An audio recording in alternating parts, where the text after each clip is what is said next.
Hey, welcome to Make Your Money Matter. I'm your host, Brad Barrett, and I'm here each and every week to help you navigate your financial journey. And today on the show, we're going to talk about 8 ways to boost your financial literacy. And I think these are really important because for many of us, we've heard the term financial freedom and overall financial literacy. And what I love about being an advisor for nearly 2 decades now is that in probably the past, decade or so, we've seen those 2 notions become more on the forefront. So I wanted to give you some real world experience as a financial advisor on, again, these 8 specific ways to boost your financial literacy. But before we get started, make sure to smash that subscribe button, hit the notification bell so you don't miss a single episode. All right, let's get into it.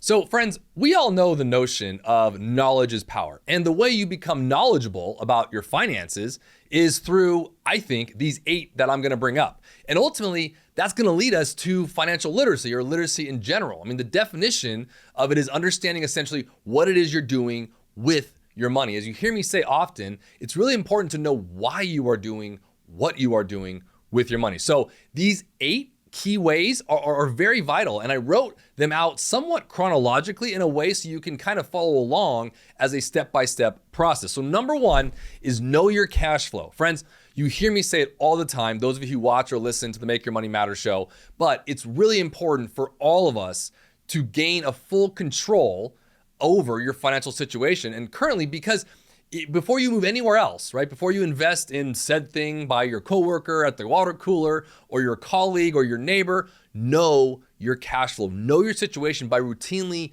tracking things like your income and your expenses, and really just being aware of your overall financial inflow and outflow. And what it does is it actually helps us understand a deeper understanding of your monetary habits and ultimately finding patterns here, which I think will lead us to a smarter financial decision-making, again, in my opinion. That leads us into number 2.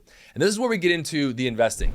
Before you get into overall investing, if you haven't gone in there before, maybe you're a new investor, a younger investor right now, and you've been watching our show, try dabbling in what I'll call micro investing. Introduce yourself to investing with application. There's roundups, there's things like Acorns. And by the way, I have no interest in them whatsoever. This is not an ad by any means. It's actually an app I've just used and I want to bring it up as reference.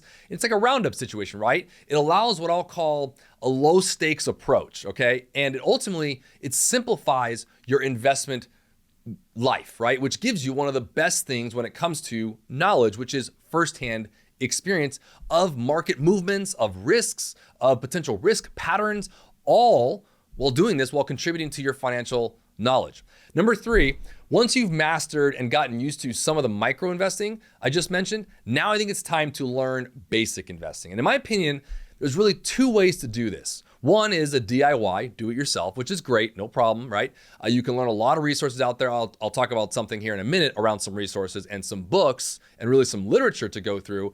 But because ultimately when you learn this step, you're deconstructing the complexity of the investment game, okay? Of the investment landscape as a whole. You're doing this by gaining knowledge about things like bonds, stocks, ETFs, which are exchange traded funds, or mutual funds, and you're acquiring a grasp on what I would say the fundamental concepts.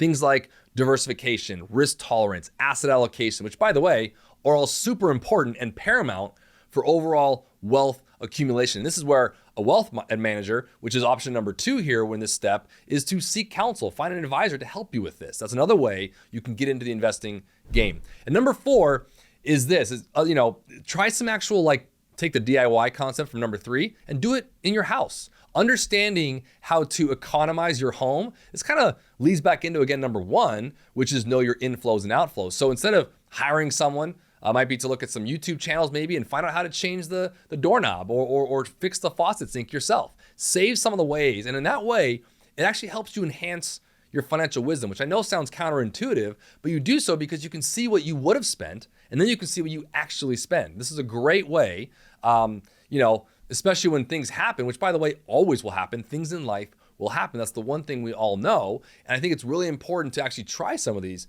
DIY projects.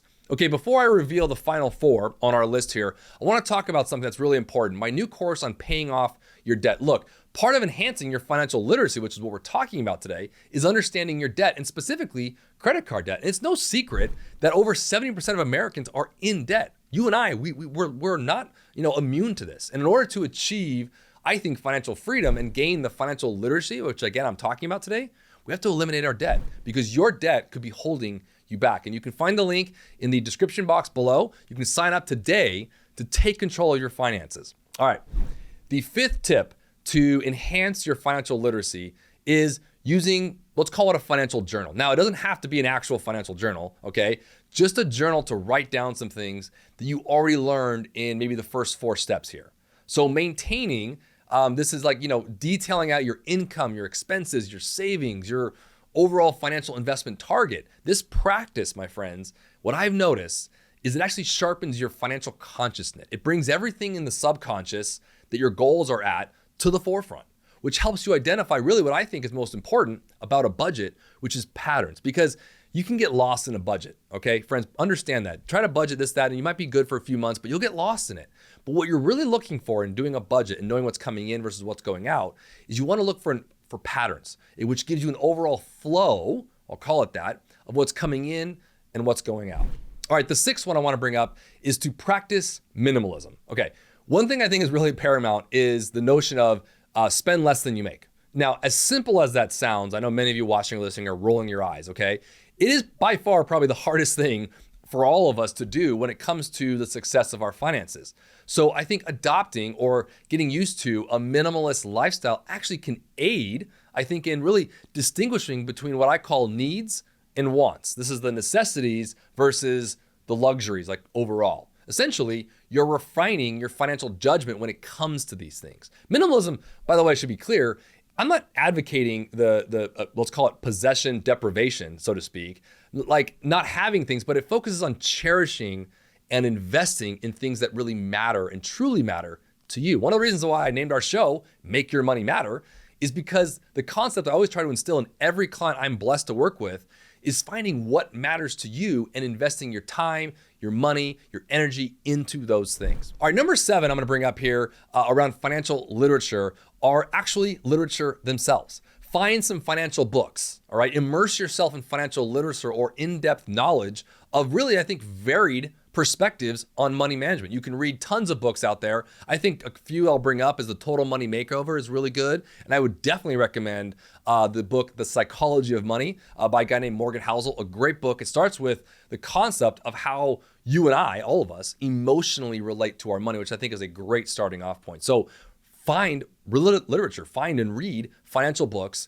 to become financially literate. And lastly, number 8, is get familiar with taxes. I think taxes are really important, obviously, because no matter what success you'll have in life, around money in particular, taxes will be a part of this. So grasping tax situations to maximize benefits and really, I think, avoid pitfalls is super important. So you want to get used to different tax brackets, understand deductions and credits, and really look to strategize to understand where your tax liability becomes, which ultimately helps you secure, I think, your overall financial prosperity. And by the way, this 8th one, as well as a lot of these I brought up, is a great way, not just to do it yourself, okay, but find counsel, find a financial advisor to help you with this, with cash flow planning and an investment plan. And then this last one, find a good CPA, an enrolled agent, a tax preparer that could actually help you become financially literate in taxes. Essentially, these 8 I brought up doesn't mean you have to go it alone, all right? I wanna give you the resources to start here on the show, but the reality is you wanna make sure you find your limits and where you wanna seek counsel